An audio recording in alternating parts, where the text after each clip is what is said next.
So I guess what I'm gonna do, fucking chuck a rocket that chicken.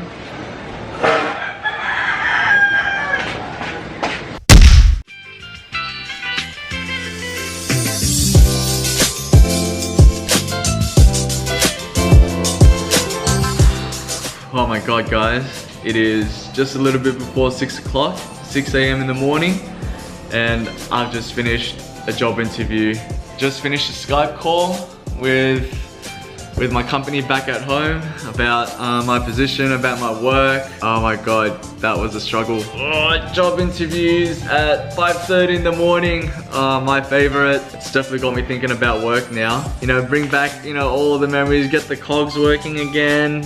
You know, when they were asking, you know, which jobs did you work at, what disciplines did you work in, what teams, what was your role?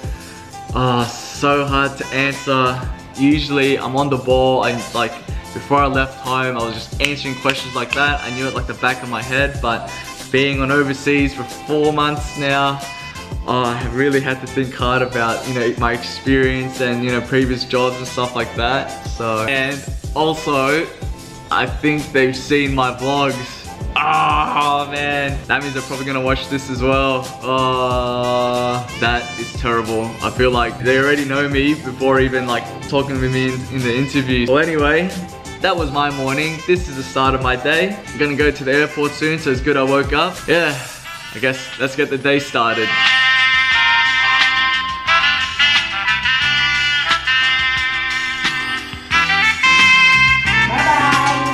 Bye bye.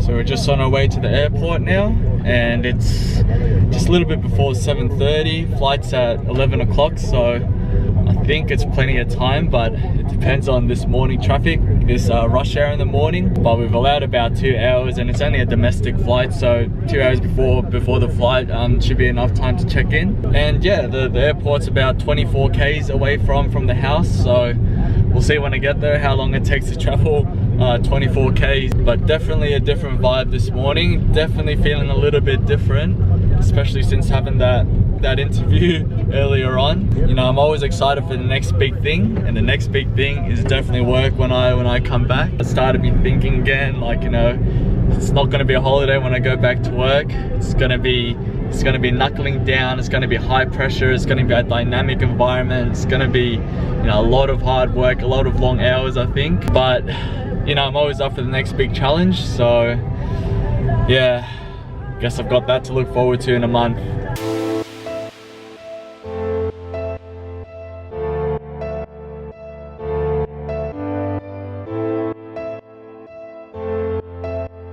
So just at the airport now, pretty much left for an hour. Only took an hour and a half, so not too bad. But I got dropped off at the wrong terminal. Damn it! I got dropped off at Terminal 3 and I'm meant to be at Terminal 4.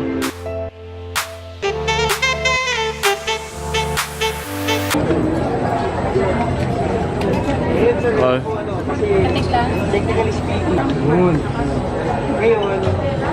So I made it to the right fucking airport now. So this airport has 4 terminals. 1 and 2 is international, 3 is domestic and international, and 4 is just domestic. So 750 pesos just to fucking get a taxi here. I think that's pretty pricey, but apparently there's no meters. It's all just flat rate to go to between the terminals. So a little bit fucking annoying. I had to spend nearly 20 bucks just to transfer at terminals, but oh well.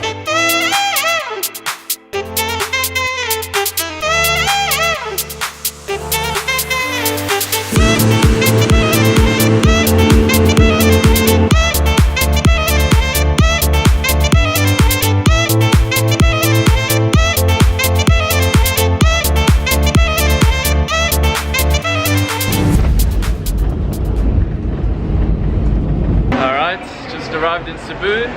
Now I just gotta figure out how to fucking get to Cebu City. Oh man, I think this cab ride's gonna cost me an arm and a leg again. It's not too far. I think it's only about 20 minutes away. I honestly think I got ripped off at that airport by that lady. I was thinking about it the whole way on the flight. 750 pesos, nearly 20 bucks for a fucking 10-minute transfer. Seriously. Gotta stick to meter taxis from now on, none of this flat rate bullshit.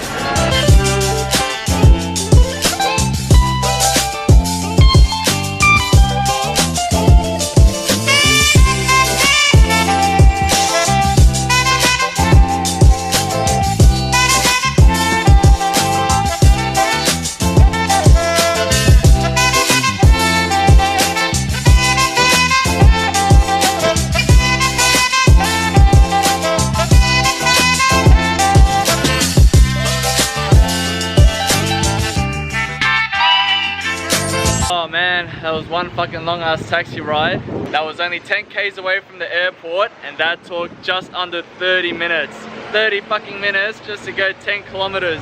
I could have fucking just ran that. But yeah, that taxi ride was 200 pesos, so $5. So I honestly think fucking got ripped off at Manila. But yes, this is my place. Tropical budget hostel. So let's check it out. Nice, nice, nice. Alright, finally settling in. Had to get a private room because fucking I always don't book. I was about to book in the airport and then I missed it, and by the time I got here, it was all booked out. So I have to get this room, 830 pesos. So that's about 20 bucks. Bit pricey, but yeah, tomorrow I'll move into the dorm, which is 10 bucks. This is the SM City Cebu, the Big Shopping Mall. Yeah. There's a big shopping mall near Ayala Mall. Story places are here: the Fort San Pedro, Magellan's Cross, the Nini Church, Cebu Metropolitan Cathedral, the Yap San Diego Ancestral House, and the museum in Cebu. You could do all that in one day. Yes. Can I just get caldereta with rice?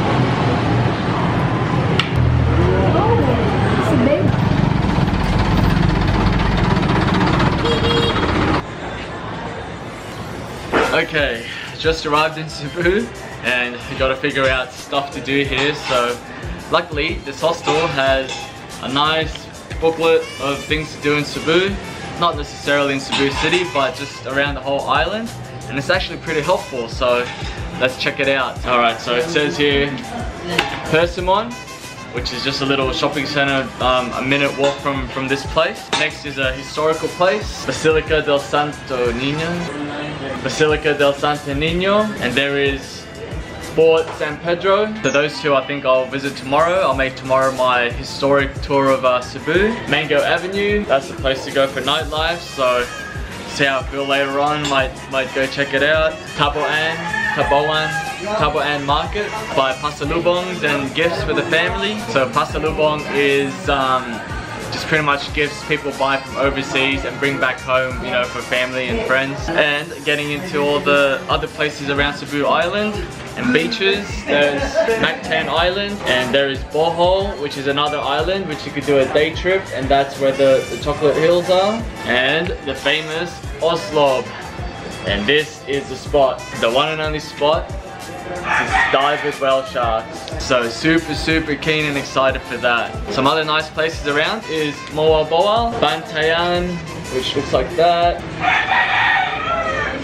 Fuck, that fucking rooster's fucking loud. It's like past midday now, like lunchtime, and it's still fucking...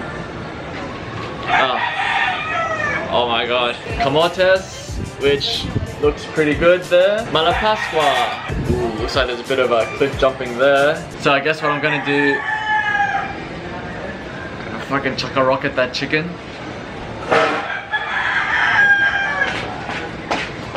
So I guess what I'll do is I'll pin all the maps me so I know where the fuck all these places are. I'm gonna work my way from Cebu, work my way down, and then just stay at those places and then work my way up in the next week or so. Mango Square.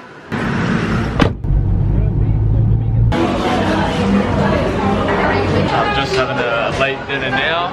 Just had Chowking, good old Chowking, having my fried rice and shawmai. It's actually like past 10 o'clock now, and I'm just across Mango Square. Mango Square, which is where all the bars and nightclubs are in Cebu. I honestly don't know what I'm doing out. I was just hungry, haven't had dinner yet, so I was forced to go out. So I got my food and my halo halo. So I might just head back home after this meal, end it with a good night. But Yeah, it's Friday night, so I might as well check out the clubs. Alright, so we've got the clubs behind me and we've got JF back there. There's a 100 peso fee to go in there, so about $3. But these other ones, there's about 4 of them behind me. They're free and apparently that's where all the locals go and party, so I think I'll go check that out instead.